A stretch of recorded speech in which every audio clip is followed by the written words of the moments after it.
maka malaikat maut turun ke sini. Makanya ketika sakaratul maut sudah datang, maka yang baca Quran hentikan. Kenapa? Oh, memang gitu ya. Jangan semakin kenceng. Ayo Pak, insya Allah Pak, gitu. Al-Baqarah Pak, Al-Baqarah Pak, Al-Kahfi, Al-Kahfi. Enggak lah. Yang baca Quran berhenti dulu. Kemudian digantikan dengan kita mentalkin. Antum agak ke sana dikit. Masya Allah ya. Orang yang meninggalnya kooperatif ini.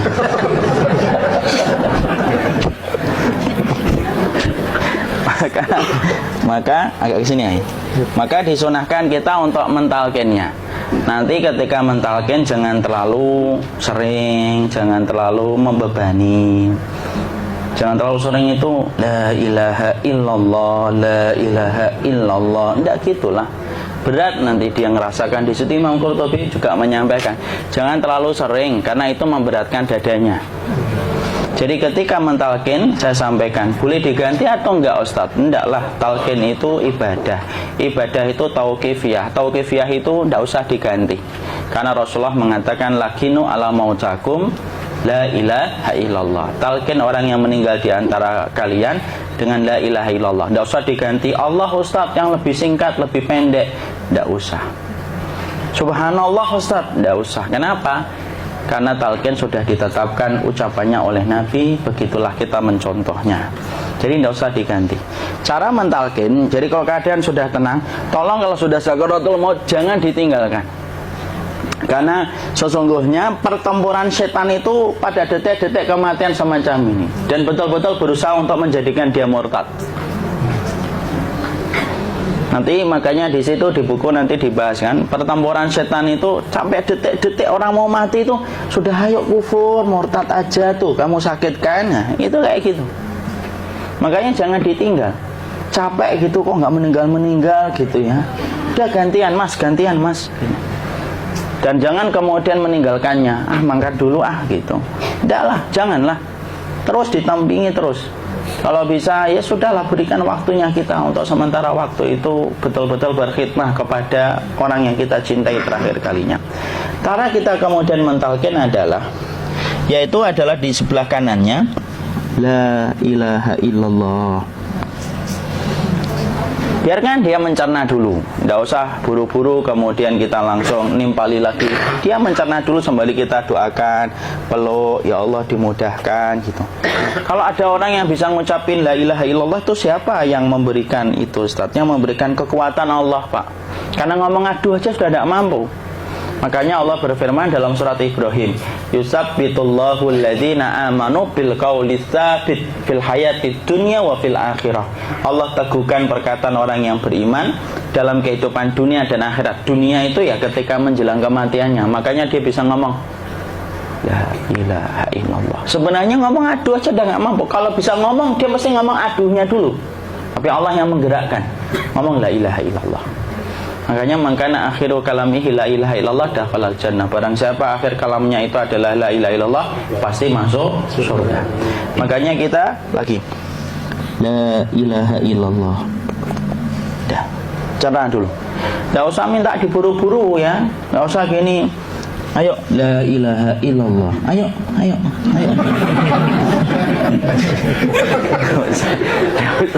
Enggak usah gitu. Ya, biarkan dia pelan-pelan gitu. Ayo tapak, ya Allah capek saya Pak. Enggak usah gitu.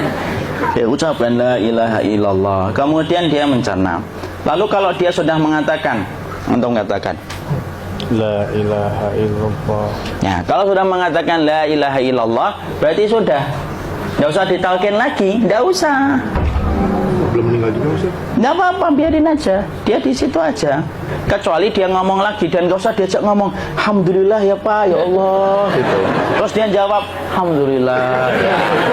Itu berarti ucapan terakhirnya alhamdulillah. Atau ketika habis ditalkin la ilaha illallah, dia ngelihat air. Nah, itu berarti ucapan terakhirnya air. Talkin lagi. Nggak usah marah. Aduh Pak minta air. Mau minta air nanti aja dikubur gitu loh. Jangan gitu. Biarin aja. Jangan kemudian setelah la ilaha illallah, la ilaha illallah, terus ayo tutup, awas ya ngomong lagi ya. Nggak usah gitu juga. Maka kemudian setelah la ilaha illallah sudah, nggak usah diajak ngomong gitu. Terus kemudian nggak usah ada anaknya perempuan, ya Allah Pak, sudah bisa ngomong la ilaha illallah, usah gitu. Cukup dalam hati alhamdulillah gitu. Diam kita dengerin gitu. Disitulah nanti biasanya detik dia terakhir. Dia nanti ngeliat di sini Pak, prosesnya itu nanti kaki langsung sebagian jempol dingin dia. Kaki, telapak kakinya langsung kalau kita geningkan dingin kayak kaki yang kena AC langsung. Kemudian dia langsung ningkup gini, dikit dia, mulai kaku dia. Atau kalau enggak, gini dia, langsung kayak jatuh. Kayak kepala nanti yang paling terakhir, kepala itu pasti ada gerakannya Pak. Ini meninggal itu, pasti gitu. Pasti gitu. Karena apa? Sudah tidak ada beban ruh yang menahannya. Ya, cabut ya, set pelan, maka kemudian malaikat itu. Tapi tetap sakit lah, walaupun dikatakan ringan, tetap sakit. Maka kemudian sakit gitu, ngelewatin sini, jantung kemudian sudah tidak berfungsi. Kemudian ginjal Pak, ngelewatin ginjal tidak berfungsi. Bapak bayangkan kan, kalau yang pernah sakit batu ginjal Pak, sepakat nggak kalau kita batu ginjal itu sakitnya luar biasa Pak? Itu baru titik batu kecil di ginjal. Kita bisa bayangkan tiba-tiba ginjal tidak berfungsi, sakitnya kayak apa Pak? Tiba-tiba ginjal nggak berfungsi, pankreas naik, kemudian tek jantung.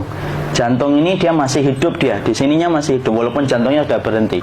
Naik, kemudian mata, dia ngelewatin mata. Organ tubuh yang paling setia sama ruh itu mata. Maka kemudian mata dia ngelihat, dia ngelihat keluarnya, naik dia. Nah, dilihat ini sama dia.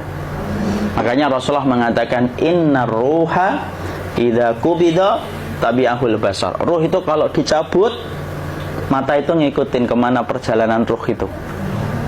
Makanya ada yang meninggalnya gini. Ya, itu bukan tanda su'ul khatimah. Itu tanda fitrahnya mata ngikutin ruh. Atau kemudian bukanya sedikit. Ada yang kayak senyum Pak, ada yang kesini yang keringetan. Nah, itu tanda husnul khotimah. Ada yang senyum. Jadi sakitnya setelah selesai itu plong gitu loh. Makanya kemudian ada yang tersenyum. Maka itu tanda. Kalau kita ngelihat orang yang membuka mata kayak gini, tidak usah takut. Cepat-cepat kemudian kita nanti tutup. Biasanya kalau terlalu lama, itulah yang menjadikan ini tidak bisa ditutup. Makanya harus pakai kapas akhirnya. Karena apa? Karena pas meninggal nggak langsung ditutup. Biasanya karena perawat takut, dokternya juga nggak tahu itu, dibiarin itu. Makanya ada beberapa mata yang ditutup pakai tensoplas kan? Sebenarnya kalau langsung bisa nutup dia, fitrahnya nutup mata itu. Jadi kemudian kita baca Allahumma firlahu warhamhu wa'afihi wa'fuanhu atau bismillah wassalatu wassalamu ala rasulillah, tutup. Bismillah. Tidak usah takut. Kecuali buka lagi ya, ini baru kita kabur bareng. Kalau buka lagi Pak, Insya Allah Pak, ya Allah, ya kita kabur bareng-bareng Pak. Diusap Pak, diusap gini. Ini enggak disenggol gini, enggak. Begini kan, sudah meninggal dunia.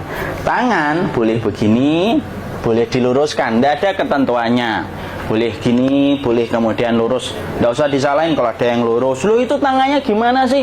Posisikan kayak sholat. Nggak ada perintah kayak gitu.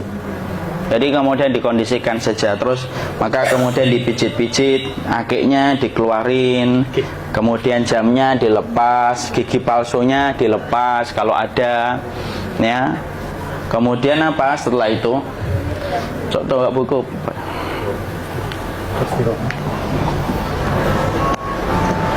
Kemudian kalau bisa awal-awal kemudian taruh buku atau sesuatu yang agak berat di perutnya ketika baru meninggal dunia. Kenapa kemudian ditaruh kayak gini? Bukan apa-apa, supaya membantu sisa-sisa pencernaan dia untuk keluar. Nanti Pak, biasanya kalau kita taruh agak yang berat gini, atau kemudian kita gini-gini kan, ini udah makan belum Maki? Udah makan belum makan kok udah gede ya? Maka pencet-pencet kayak gini biasanya nanti ketika dimandikan, nah pas dimandikan diginikan saja. Aduh. Nah ini dia sudah keluar di belakang, dia gini, terus nanti keluar dia. Nah ini keluar langsung di belakangnya. Dan memperlakukan orang kalau sudah meninggal dunia itu yang lembut gitu. Kenapa? Inna kasra admil mayyiti kakasri admil hayyi. Mematahkan tulangnya ketika orang sudah meninggal dunia itu lebih dia rasakan sakit ketika mati daripada ketika masih hidup. Tuh Islam itu sampai sama orang mukmin itu kalau sudah meninggal aja sampai selembut itu. Kok hidup kasar itu kebangetan dia jadi orang itu. Mau sampai orang mati itu kemudian disuruh yang lembut. Kalau ada aib disuruh nutup, tidak boleh diceritain. Misalkan di belakangnya beliau ini ada tompel, gagah-gagah tompelnya gede gitu.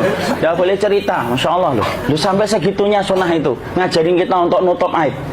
Kalau ada orang belajar sunnah sukanya buka aib, nyari-nyari kesalahan orang. Sunnah yang mana dia pelajari itu saya bingung. Makanya kemudian gini.